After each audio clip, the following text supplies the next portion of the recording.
आदाब। हमारे प्रोग्राम में आप सभी का बहुत बहुत इस्तकबाल। हिंदुस्तान भी क्या खूब है, सैकड़ों तहजीबें, हर एक का अपना इतिहास, अपनी रिवायतें, खाने पीने और जीने के अपने अलग अंदाज, और ये सब कुछ कई सौ सालों से यूं ही चला आ रहा है। इस बात की मिसाल है गौड़ सारस्वत ब्राह्मण। आज हम इस कम्युनिटी से मिलकर इनकी तहजीब के जाने अनजाने पहलुओं से रूबरू होंगे और जाहिर है इनकी ट्रेडिशनल खानों की लज्जत का लुत्फ भी उठाया जाएगा। केले के पत्तों में खाना, गजरों से सजे बाल और भरतनाट्यम, ये सब मिलकर आज का हमारा सफर बेहद दिलचस्प बनाने वाले हैं।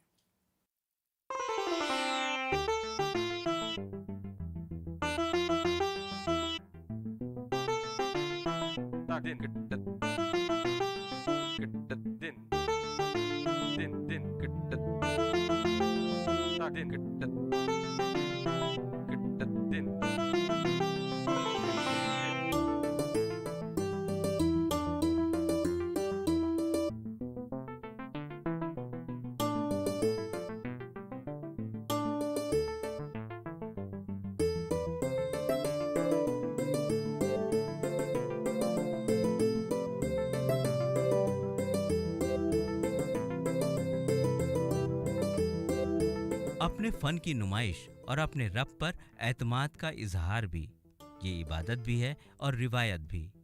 वो रिवायत जो हजारों साल से गौड़ सारस्वत ब्राह्मणों की तहजीब का एक हिस्सा है।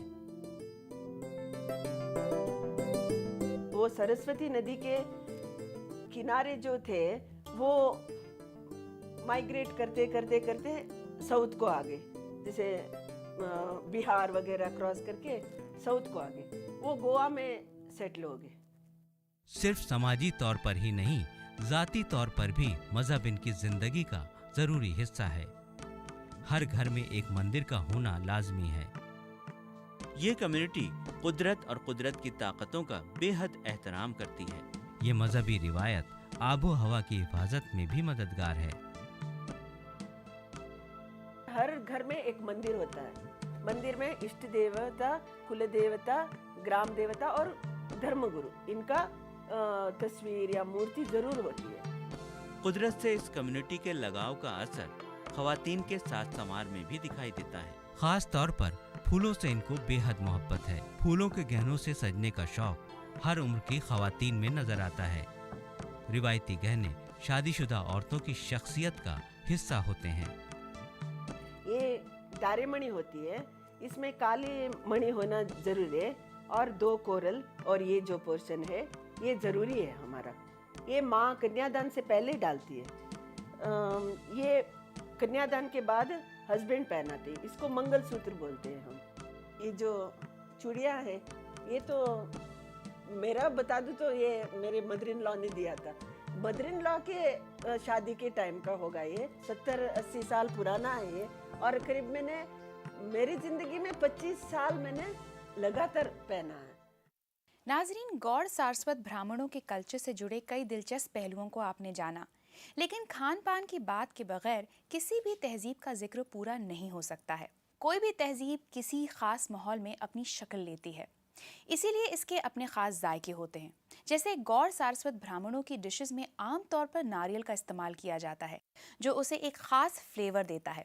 ऐसी ही बहुत सी बातें, बहुत सारे नए पकवानों के बारे में जानने के लिए अब हम चल रहे हैं गौड़ सारस्वत ब्राह्मणों के किचन में।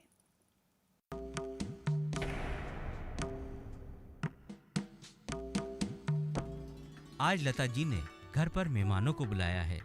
सबके लिए दोपहर का खाना बनाने की तैयारी में वो निकल पड़ी हैं खरीदारी के लिए। कोशिश है कि सबकी पसंद का ख्याल रखा जाए।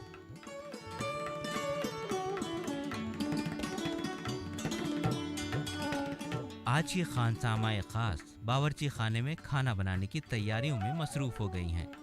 खाना बनाने के दौरान वो अपने हुनर और तजुर्बे दोनों का ही बेहतरीन इस्तेमाल करती हैं।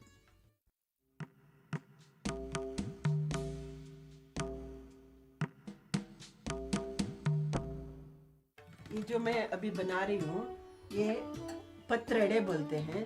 ये जो बनता है अरबी के पत्ते से बनता है। अरबी के पत्ते को एक मसाला बना के लगाते हैं, उसमें नारियल, ये भुना हुआ लाल मिर्च,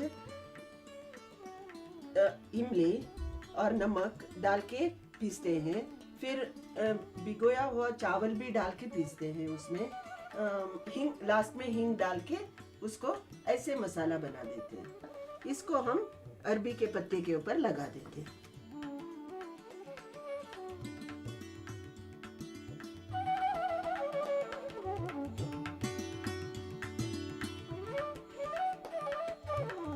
दूसरा छोटा पत्ता लगा देते हैं इसके ऊपर। ऐसे उससे छोटा थोड़ा छोटा पत्ता लगा, उसको भी ऐसे मसाला लगा।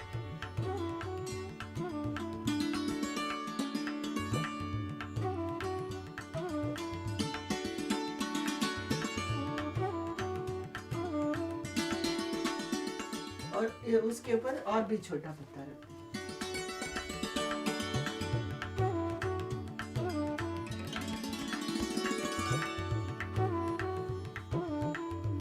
जहाँ जगह बचा है वहाँ पूरा कर देते हैं।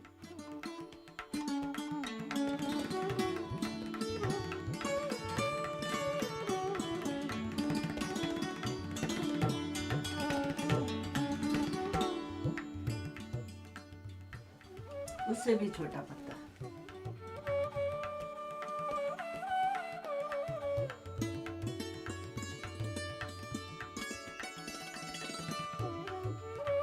अभी ये मसाला लगा दिया। अब इसको ऐसे फोल्ड करते हैं। फिर इधर भी मसाला लगाते हैं। इधर भी मसाला लगाते हैं ताकि वो चिपके ना। अभी फोल्ड करेंगे ना तब चिपकेगा, तो इसीलिए।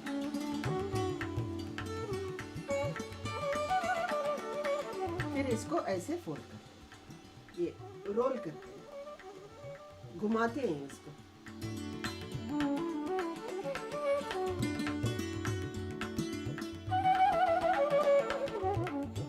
ऐसे ये बन गया।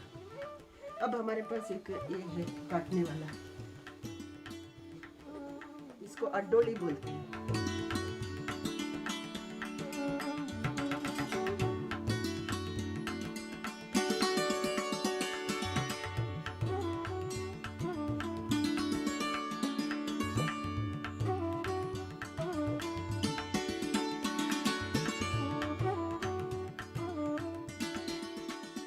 इसको हम पेड़ावण बोलते हैं। इसमें पानी डाल के पानी को स्टीम आने देते हैं। इधर जो चलनी है उसमें से पानी का उबला हुआ स्टीम आ रहा है। इसमें हम ये पतरड़े के पीसेस रख के स्टीम देते हैं।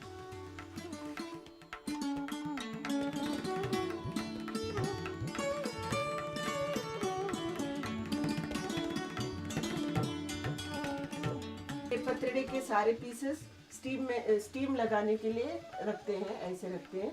इसके अंदर से स्टीम जाएगा तो पक जाता है इधर से। तो ऐसे रखते हैं और इसको बंद कर देते हैं। अभी स्टीम अंदर आते रहेगा, उस स्टीम में ये पकते रहेगा। आधा घंटा लगता है, पौने घंटा लगता है। कोई पत्ता मोटा, पत्ते के ऊपर डिपेंड करता है। कोई जल्दी पक जाता है, कोई लेट पकता है। अब कुछ नया बनाने की तैयारी चल रही है। खास बात यह है कि इस समाज में बावर्ची खाने के कामों के लिए आज भी पुराने तौर तरीके के बर्तनों के इस्तेमाल को तरजीह दी जाती है।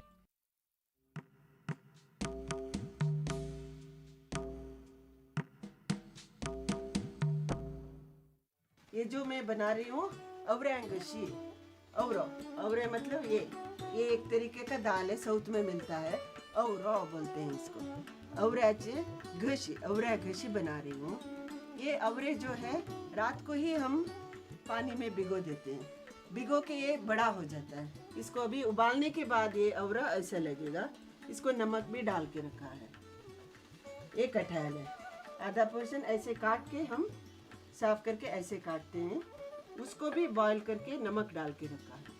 और ये मसाला जो है नारियल और ये भुना हुआ मिर्च और इमली नमक डाल के बनाते हैं। ये जो बना हुआ मसाला इस रंग का होता है। ऐसा है ये मसाला। घसी का मसाला। ये जो है इसको तेप्पड़ बोलते हैं।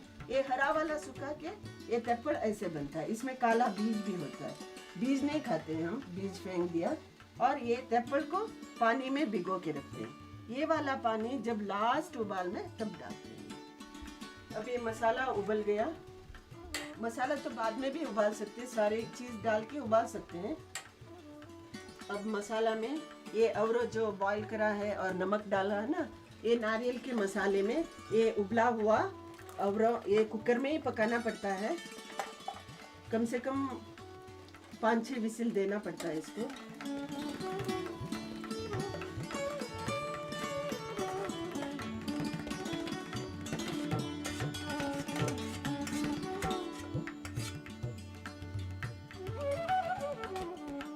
ये अवरो डाल दिया, उबला हुआ अवरो। अब हम कटहल भी डाल देंगे इसमें।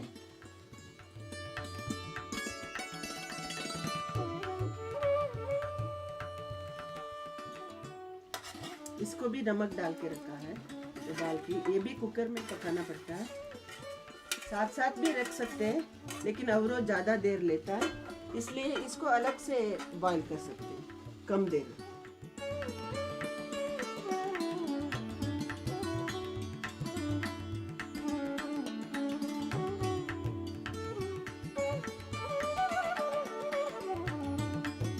ये उबल जाएगा और वो 10-12 मिनट इसको उबालने देना है, क्योंकि नारियल जो है कच्चा होता है ना, मसाला कच्चा होता है। उबलने के बाद मसाला भी पक जाता है और वो अवरो और कड़गी वो मसाले को खींच लेता है, तो स्वाद बनता है। ऐसे एक एक उबाल से नहीं होता, 10-12 मिनट उसको उबालते रहो तो सारा मसाला अवरो और कड़गी खींच लेता है। अभी आधा घंटा हो गया ये पतरड़े स्टीम देखते हुए। अब देखेंगे ये पक गया। स्टीम भी ऐसे नहीं करना चाहिए, तो स्टीम हाथ में आएगा। ये ढक्कन निकालते टाइम ऐसे ऊपर करें, नहीं तो स्टीम हाथ के ऊपर आ सकता है। अब हम इसको ऐसे टेस्ट करते हैं कि ये चाकू है, या चम्मच से भी कर सकते हैं। ये चाकू से हम इसके अंदर घुसाएंगे चाकू को और देखेंगे मसाला चिपक गया। मसाला चिपक गया तो वो पका नहीं है। अब मसाला नहीं चिपका, इसको 2-3 पीस देखेंगे। अब ये पक गया तो हम इसको निकाल के रखेंगे।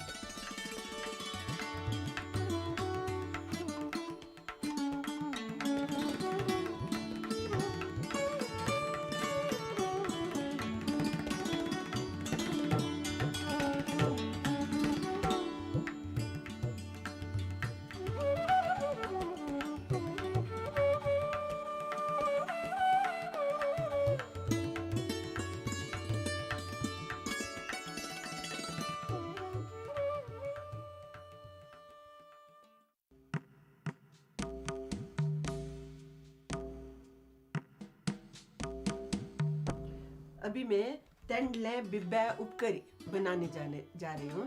तेंडले मतलब कुंदरू और बिब्बो मतलब काजू। ये छिलके वाले काजू को हम रात को ही पानी में भिगो देते हैं, फिर उसका छिलका पानी में भिगोने की वजह से जल्दी उतर जाता है और काजू भीग जाता है। ये काजू के छिलके उतार के काजू ऐसे बनता है। फिर इस काजू को, ये भिगोया हुआ काजू को हम आधा कर देते हैं ऐसे।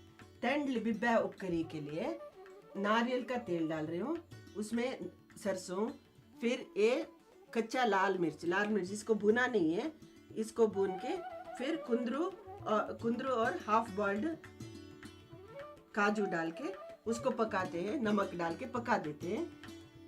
फिर जब पक गया तो नारियल का सोई मतलब नारियल का कद्दूकस डाल के उसको फिनिश कर लेते, 1-2 उबाल के। अब मैं तेंडले बिब्बा उपकरी शुरू कर रही हूँ बनाना। पहले तेल गरम कर लिया,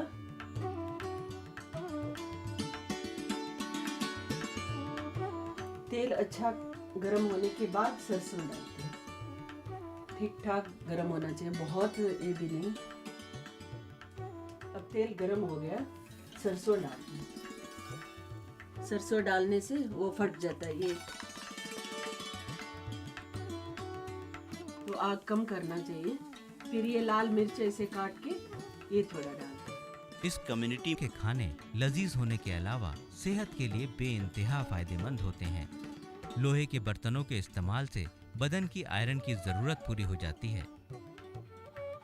ये थोड़ा फ्राई होना चाहिए, लाल मिर्च थोड़ा फ्राई होना चाहिए। ये ब्यादगी लाल मिर्च है, इसलिए इसमें रंग ज़्यादा है और तीख कम है, इसलिए थोड़ा ज़्यादा डालते हैं। कोई तीख वाला मिर्च है तो थोड़ा कम डाल सकते हैं। जब इसका रंग बदलता है तब ये कुंदरू डालते हैं।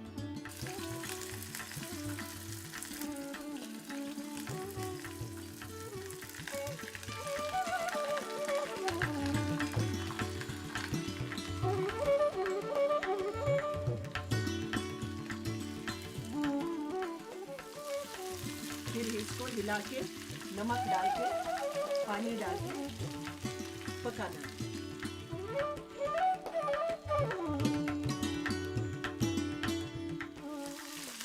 ये आधा पकने के बाद काजू डालना है। काजू उबाल के रखा है और ये पानी भी डाल के उसको पानी में उबालना है। ये कुंदरू डालने के बाद पानी भी डाला, नमक तो डाले और अभी इसको थोड़ा हिला के तड़के में हिला के ढक के 10-15 मिनट पकाना पड़ता है।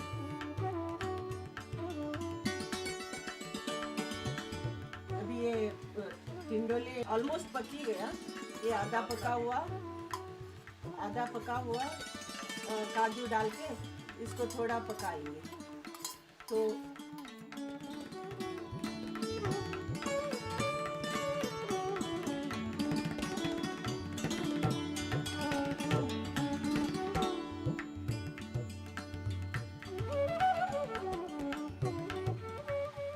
पानी कम है तो पानी डाल सकते हैं।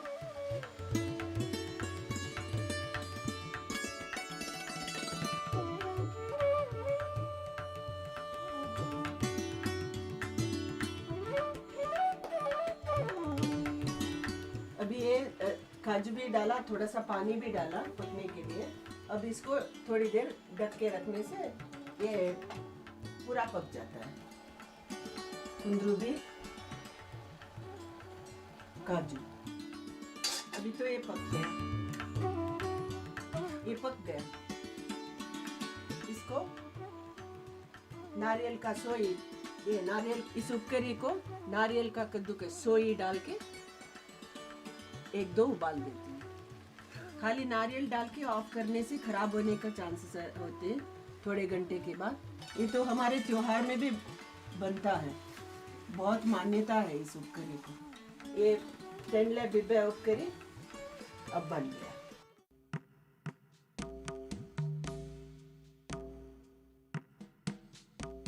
ये मैं जो बनाने जा रही हूँ बटेटे सॉन्ग बोलते हैं।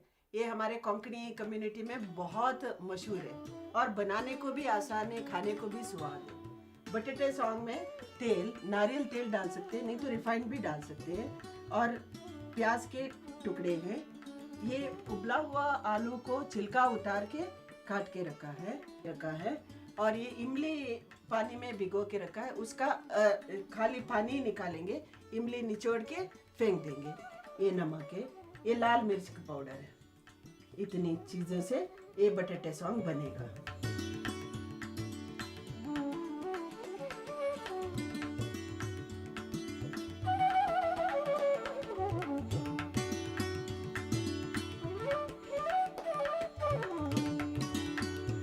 अभी कढ़ाई में तेल डाला है, वो गर्म होने के बाद ये प्याज के टुकड़े डाल देंगे।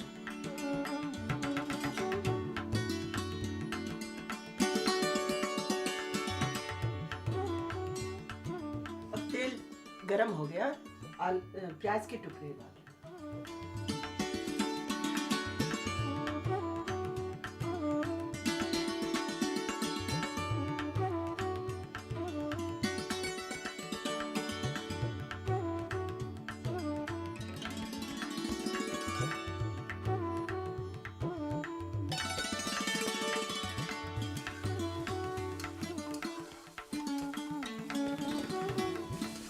प्याज को इतना भुनना है कि वो अपना रंग बदल दे, नीला नीला सा हो जाता है, तब तक भूनना।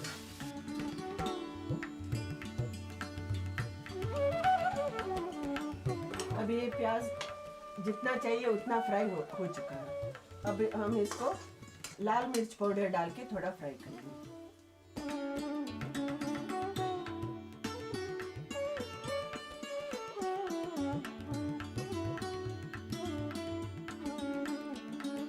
इतना इसको भुनना है कि ये कच्चा ना रह जाए। अभी लाल मिर्च पाउडर भुन चुका है प्याज और तेल में।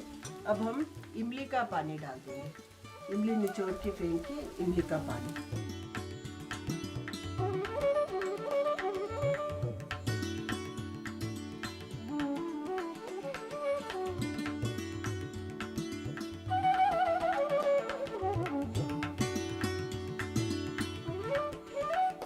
थोड़ा गरम करके अभी आलू के टुकड़े डाल,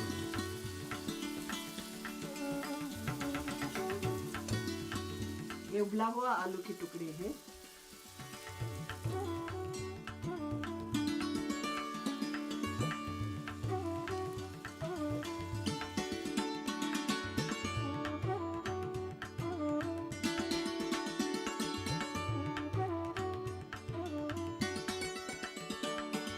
अब नमक डाल के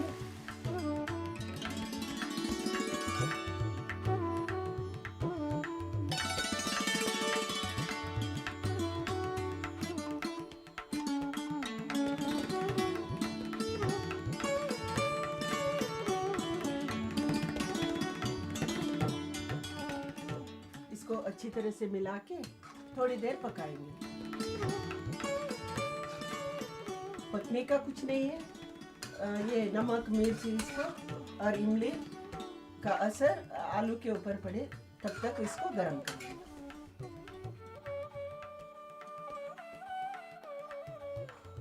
पानी नमक डाल के थोड़ी देर बॉईल कर लिया। अब ये बन चुका।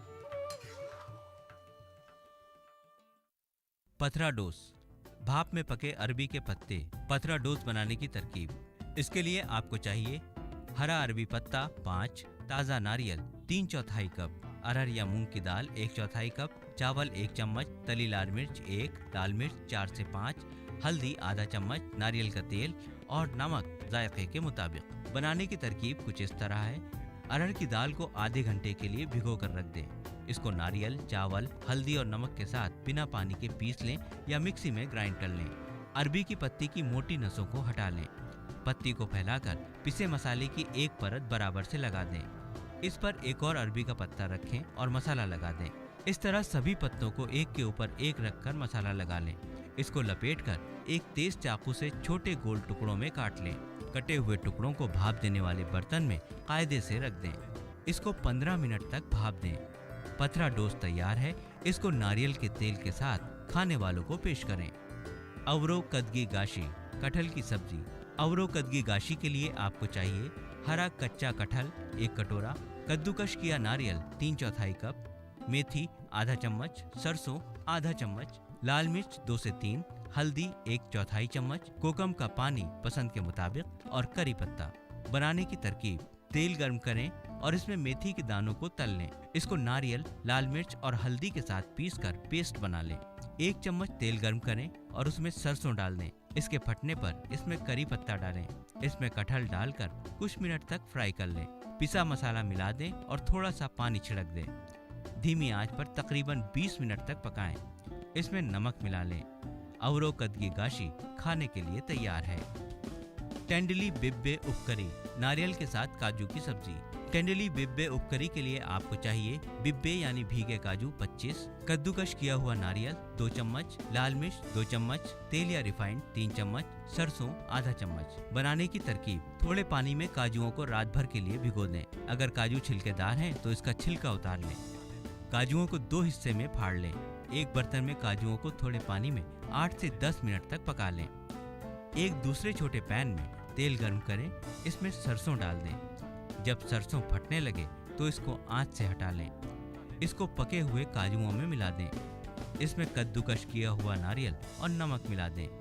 बिब्बे उपकरी तैयार है। बटाटा सॉन्ग, आलू के साथ प्याज। बटाटा सॉन्ग के लिए आपको चाहिए उबले हुए बड़े आलू 4, प्याज कटी हुई 2, लाल मिर्च पाउडर 1 चम्मच, तेल 4 चम्मच, नमक जायके के मुताबिक। बनाने की तरकीब: तेल को हल्का गर्म करें, कटी हुई प्याज को इसमें डाल दें और फ्राई कर लें। प्याज भूरी होने तक इसमें लाल मिर्च पाउडर मिलाएं। कुछ देर के लिए और चलाते हुए पकाएं। इसमें हल्दी पेस्ट और उबले कटे हुए आलू मिला दें। थोड़ा पानी छिड़कें और नमक मिलाएं। इसको अच्छी तरह से मिला लें। ढक्कन लगाकर हल्की आंच पर तकरीबन 4 से 5 मिनट तक पकने दें। बटाटा सॉन्ग खाने वालों को पेश करने के लिए तैयार है।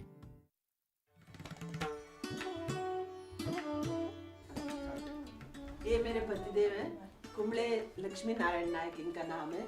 ये हेड ऑफ द फैमिली, ये सिल्वर थाली में खाना खाते हैं।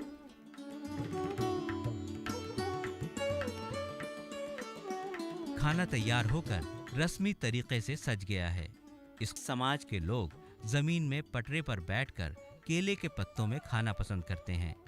साथ बैठकर खाना भी एक रिवाज है, लेकिन दस्तूर है कि घर के मुखिया चांदी की थाली में खाना खाते हैं। गौड़ सारस्वत ब्राह्मण मजबूत समाजी बंधन से बंधी कम्युनिटी है, जिसे अपने दस्तूरों की अहमियत का अंदाजा है। इन्हें जीने को इबादत बनाने का हुनर आता है। इन्हें विरासत को सहेजने का सलीका भी पता है। हिंदुस्तानी तहजीब और हिंदू मजहब के रस्म व रिवाज के सरपरस्त हैं गौड़ सारस्वत ब्राह्मण। नाजरीन, आपने देखा कि दौर बदले, लेकिन गौड़ सारस्वत ब्राह्मण बुनियादी तौर पर नहीं बदले। लेकिन इसके बावजूद ये एक बेहद तरक्की पसंद समाज है। वक्त के साथ खुद को बदलना उन्हें आता है। रिवायतों और दस्तूरों को कैसे निभाया जाता है, ये भी उन्हें पता है। गौड़ सारस्वत ब्राह्मणों से मिलना एक खुशगवार तजुर्बा रहा। अब गुजारिश है इजाजत की।